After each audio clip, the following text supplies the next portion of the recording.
Hello दोस्तों, स्वागत है आज के इस नए वीडियो में। और आज के इस वीडियो में हम बात करेंगे कि इंडियन एयरफोर्स की तरफ से बड़ा रिक्रूटमेंट को जारी कर दिया गया है और जो रिक्रूटमेंट निकल के आया है आपको एपकार्ट की तरफ से देखने के लिए मिल जाएगा। इस वीडियो में मैं आज आपको बताऊंगा इसका ऑनलाइन आवेदन कब से शुरू होगा और इधर आपको ऑफिशियली कब इसका आवेदन आपको देखने के लिए मिलेगा और इधर आपको एज सैलरी सिलेबस क्या देखने के लिए मिलेगा। इस वीडियो में मैं आज आपको पूरी जानकारी दूंगा, इसलिए पूरी जानकारी पाने के लिए वीडियो को पूरा आखिर तक देखिए। और आखिर तक देखने के बाद कुछ डाउट भी रहता है तो कमेंट के माध्यम से आप हमें मैसेज भी कर सकते हो। और अगर आपको इसका ऑफिशियल पीडीएफ चाहिए तो इधर आप देख सकते हो, इसका ऑफिशियल पीडीएफ चाहिए तो डिस्क्रिप्शन में इसका लिंक भी दे दिया हूँ, आप डाउनलोड भी कर सकते हैं।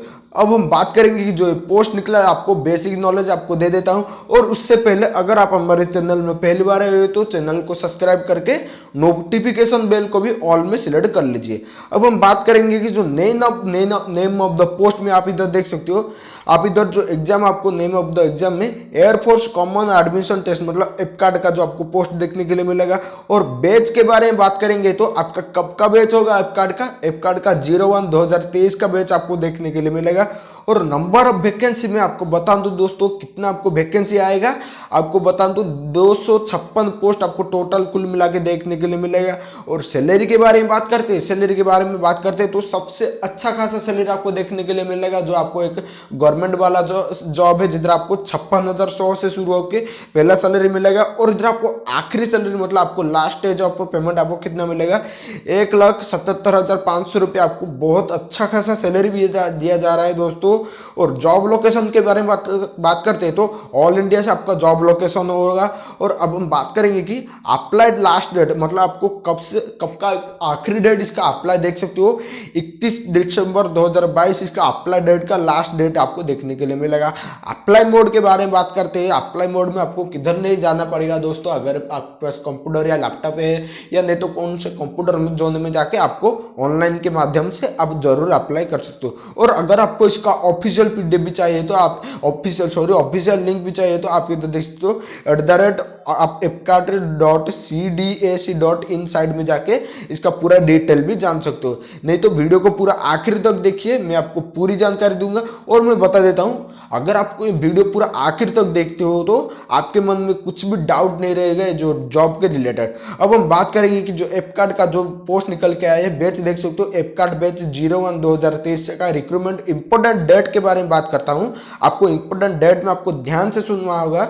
नोटिफिकेशन पब्लिश डेट आपको 20 नवंबर 2022 में आपको देखने के लिए मिलेगा। अप्लाई इसका कब से शुरू होगा, ध्यान से सुनिए दोस्तों, 1 दिसंबर 2022 से इसका अप्लाई डेट अब शुरू होगा। जिधर आपको अप्लाई डेट जब इसका ऑफिशियली आ जाएगा अलग से वीडियो बना के भी आपको बता दूंगा।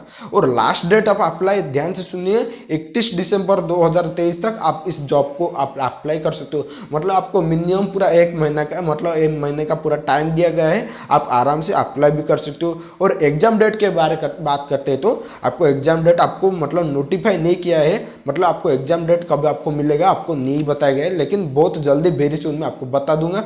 इस चैनल में मैं आपको अपलोड करके भी बता दूंगा। अब हम बात करते हैं जो रिक्रूटमेंट निकला है आपको एप्लीकेशन फी, अगर आप अप्लाई करोगे तो आपको एप्लीकेशन फी कितना देना पड़ेगा।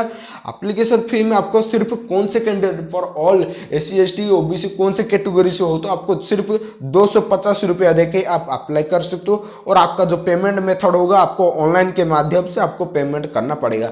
अब हम बात करते हैं जो नेक्स्ट प्रोसेस के निकल के आया है आपका 1/2023 में आपको रिक्रूटमेंट होगा। आपका एज लिमिट कितना होना चाहिए, ध्यान से सुनिए। ज्यादातर कैंडिडेट का एज में आपका प्रॉब्लम रहता है, आपको समझ नहीं आता।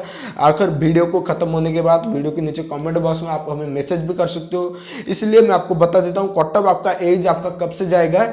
1/1/2024 से आपका एज पूरा मिनिमम या मैक्सिमम आपका एज पूरा फिलअप हो जाना चाहिए। और अगर आप फ्लाइंग बैच के लिए फ्लाइंग ब्रांच के लिए अगर आप अप्लाई किए हो ना, आपका एज कितना होना चाहिए, अगर आपका एज 20 से लेके 24 ईयर के अगर आपका इसके बीच में है तो आप जरूर अप्लाई कर सकते हो। और ग्राउंड ड्यूटी मतलब जो जमीन में रह के कुछ कार्यालय करते हैं ना, ग्राउंड ड्यूटी के लिए आपका एज कितना होना चाहिए, आपका थोड़ा इधर आपको एज ज्यादा मिलेगा, 20 से लेके 26 साल तक आपका मतलब 26 आपका एज हो जाएगा, मतलब आपको 2 साल का ज़्यादा आपको एज आपको देखने के लिए मिलेगा।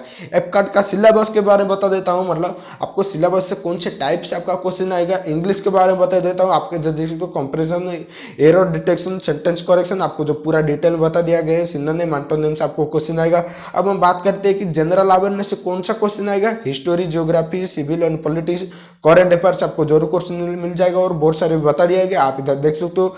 न्यूमेरिकल एबिलिटी के बारे में बात करता हूँ, आपको न्यूमेरिकल एबिलिटी आपको कौन से टाइप का क्वेश्चन आएगा। Decimal fraction, time and work, average, profit and loss, percentage, ratio, proportion, आपको इस टाइप का आपको क्वेश्चन देखने को मिल जाएगा, जो कि न्यूमेरिकल एबिलिटी आपको क्वेश्चन आएगा।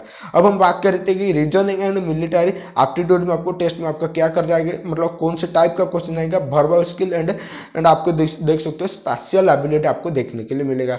अब हम बात करते हैं कि फिजिकल टेस्ट आपका क्या देखने के लिए मिलेगा।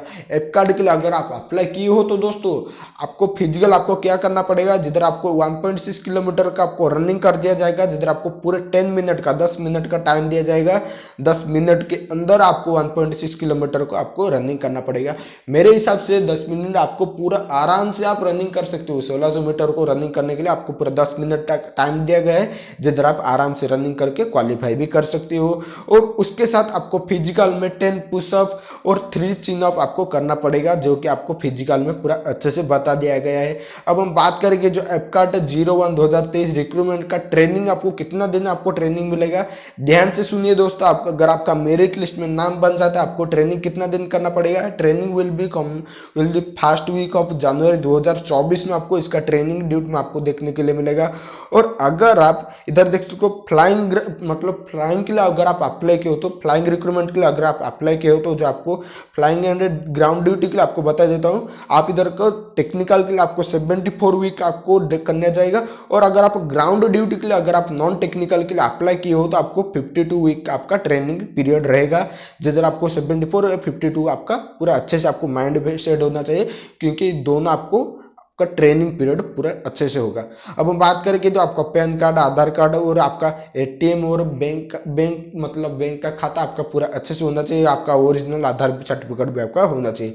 अब हम बात करेंगे कि जो आपका रिक्रूटमेंट का क्वालिफिकेशन क्या होना चाहिए। अगर आप फ्लाइंग रिक्रूटमेंट के लिए अप्लाई किए हो तो candidate should be have mandatory passed with minimum of +2। आप +2 में जो पास किए होगे आपका मैथ या फिजिक्स होना जरूरी है, और मैथ या फिजिक्स में आपको 50% विथ +2 में आपका होना जरूरी है, जिधर आपको पूरा अच्छे से बता दिया गया। उसके साथ +2 के साथ आपका graduation with minimum 3 year degree course in any discipline from the recognised university with a minimum of 60%। अगर आप ग्रेजुएशन किए हो तो आपका मिनिमम आपका क्वालिफिकेशन में आपका मिनिमम आपका पास मार्क 60% से ज़्यादा होना चाहिए, नहीं तो 60% आपका होना जरूरी है। अगर आपका 60% थोड़ा भी कम है तो आप एलिजिबल नहीं होगे। और अगर आपका ग्रेजुएशन नहीं किए हो तो आपको बीई या बीटेक अगर आप किए जो डिग्री में किए हो तो 4 ईयर कोर्स का जो होता है उधर भी आपका मिनिमम आपका 60% आपको लेना जरूरी है। अगर आपको अच्छा खासा सैलरी भी चाहिए तो आपको क्वालिफिकेशन भी आपका अच्छा होना चाहिए ना दोस्तों। ध्यान से सुनिए। अब हम बात करते हैं कि एरोनॉटिकल इंजीनियरिंग इलेक्ट्रॉनिकल अगर आप इस कैटेगरी के लिए अप्लाई किए हो तो आपका +2 इंटरमीडिएट आपका 50% mark with physics and math and minimum of 4 year graduation. उसके साथ +2 के साथ आपका 4 ईयर ग्रेजुएशन और integrated PG degree in the engineering और टेक्नोलॉजी आपका होना जरूरी है।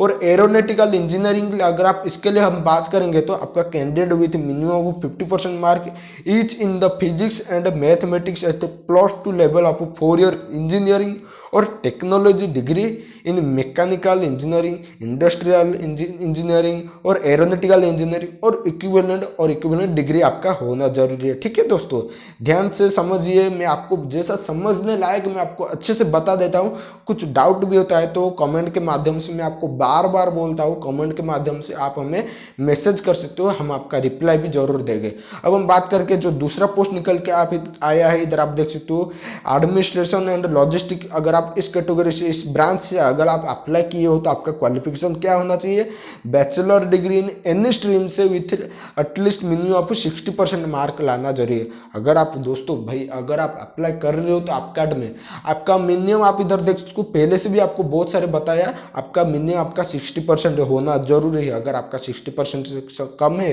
तो आप एलिजिबल नहीं होगे, इसको आपको ध्यान के रख के आपको अप्लाई करना होगा। फिजिकल एलिजिबिलिटी के बारे में बात करते हैं, एडमिनिस्ट्रेशन एंड लॉजिस्ट के लिए आपका फिजिकल एलिजिबिलिटी क्या होना चाहिए, मेल के लिए आपका हाइट 157.5 सेमी का आपका होना जरूरी है, और फीमेल करते हो तो आपको 152 सेम आपका हाइट होना जरूरी है। और इधर आपको मैं बता देता हूँ फिजिकल एलिजिबिलिटी मतलब हाइट के कारण आपका कुछ प्रॉब्लम देखने के लिए नहीं मिलेगा, क्योंकि कम से कम आपका हाइट लिया गया है, जिधर आपका मिनिमम मैक्सिमम कैंडिडेट का आपका हाइट नॉर्मली इतना ही हाइट रहता है। अब हम बात करें कि अकाउंट ब्रांच से अगर आप अप्लाई किए तो BCom और BBA और CA और CS with at least minimum 60% mark होना जरूरी, और इधर भी आपको हाइट के बारे में पूरा डिटेल में बता दिया गया। ठीक है दोस्तों, अब हम बात करते हैं कि एजुकेशन, अगर आपका एजुकेशन क्या होना चाहिए, आपका देख सकते हो passed with +2 with post graduate with 50% mark in the any discipline in the including the integrated of course offering PG या एंड विथ 60% आपका ग्रेजुएशन इन द डिसिप्लिन आपका होना चाहिए। अगर आप अप्लाई किए हो तो आपका 60% जैसे भी आपका होना जरूरी है। अगर आपका 60% से ज़्यादा है डिग्री में तो ज़रूर अप्लाई कीजिए, क्योंकि आपको अच्छा खासा सैलरी और आपकी गवर्नमेंट जॉब को देखने के लिए मिलेगा। और फिजिकल एलिजिबिलिटी में बात करते हो, इधर भी आपको 157 आपको सेम देखने के लिए मिल जाएगा। ठीक है दोस्तों, अगर आप मेट्रोलॉजी के लिए अप्लाई किए तो pass with 10th +2 post graduate degree in the any stream, और mathematics statics geography and computer application, और आपको बहुत सारे आपको नोट दिया गया है, आप पढ़ सकते हो।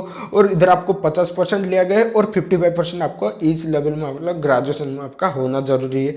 अब हम बात करते हैं कि फ्लाइंग NCC स्पेशल एंट्री के लिए, अगर आप NCC स्पेशल एंट्री के लिए अगर आप इसके लिए अप्लाई किए हो तो NCC विंग सीनियर डिवीजन आपका C सर्टिफिकेट होना जरूरी है। अगर आप C सर्टिफिकेट आपके पास है तो आप NCC फ्लाइंग स्पेशल एंट्री के लिए आपको स्पेशल एंट्री के लिए आप जरूर अप्लाई कर सकते हो। ठीक है दोस्तों, और नीचे आने के बाद हम बात कर देंगे एपकार्ट जो टेस्ट का 2023 का जो रिक्रूटमेंट निकला, इसका सिलेक्शन प्रोसेस क्या रहेगा। सिलेक्शन प्रोसेस में ध्यान से सुनिए, all applicant whose application will be submitted due to date will be called AFCAT at one of the examination centre on, आपका एक एग्जामिनेशन होगा जो आपका it mandatory the candidate option the ground duty technical and branch to appear the both AFCAT as well as the engineering knowledge of test आपका के एपकार्ट के लिए आपका होना होगा।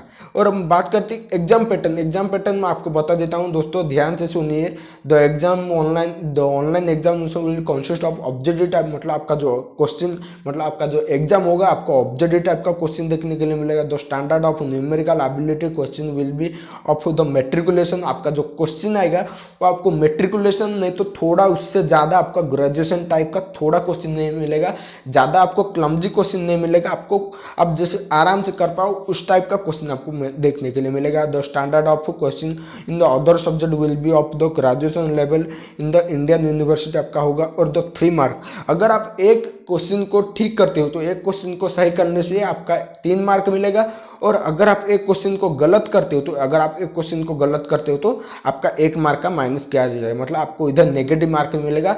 एक क्वेश्चन को गलत करने से 1 मार्क का माइनस होगा, और एक क्वेश्चन को ठीक करने से आपको 3 मार्क मिल जाएगा। ठीक है दोस्तों, और नीचे आने के बाद आप इधर देख सकते हो the check the air force AFCAT notification, आपको नोटिफिकेशन में भी आपको दिखा देता हूँ सब्जेक्ट में आपका क्या क्या आएगा। एपकार्ट के लिए बता देता हूँ, एपकार्ट के लिए आपका general awareness, verbal ability in the English, numerical ability और and reasoning and military aptitude आपका होगा, जिधर आपको टाइम ड्यूरेशन के बारे में बात कर देता हूँ। अगर आप एपकार्ट के लिए अगर आप एग्जाम दोगे तो आपको 2 घंटे का टाइम दिया जाएगा, जिधर आपको नंबर ऑफ क्वेश्चन के लिए आपको 100 क्वेश्चन आएगा। मैं आपको पहले से बता दिया था, एक क्वेश्चन को ठीक करने से आपको 3 मार्क मिलेगा, मतलब 100 क्वेश्चन के लिए आपको पूरा 300 मार्क मिलेगा, और नेगेटिव मार्क भी आपको -1 का आपका नेगेटिव कर दिया जाएगा। और अगर आप EKD टेक्निकल ब्रांच के लिए अगर आप इससे अप्लाई किए हो तो आप इधर देख सकते हो mechanical, computer science and electrical and electronics आपको क्वेश्चन आएगा, जिधर आपको कम टाइम मिलेगा, आपको 45 मतलब 45 मिनट का आपको टाइम दिया जाएगा, जिधर आपको 50 क्वेश्चन 45 मिनट के लिए आपको 50 क्वेश्चन दिया जाएगा, जिधर आपको मतलब पूरा मैक्सिमम मार्क आपका 150 आपको टाइम दिया जाएगा। ठीक है दोस्तों, इस वीडियो में मैं आज आपको पूरी जानकारी दे दिया, जो ऐप कार्ड का जो रिक्रूटमेंट है इसको कौन अप्लाई कर सकते हैं, आपका ऑनलाइन आवेदन कब से शुरू होगा, पूरी जानकारी दे दिया। अगर आपको हमारा ये अपडेट पसंद आया तो वीडियो को एक लाइक कर दीजिए, और अगर आप हमारे चैनल में पहली बार आए तो चैनल को एक सब्सक्राइब करके नोटिफिकेशन बेल को ऑल में कर लीजिए। मिलते हैं एक नई वीडियो में, तब तक के लिए जय हिंद, वंदे मातरम।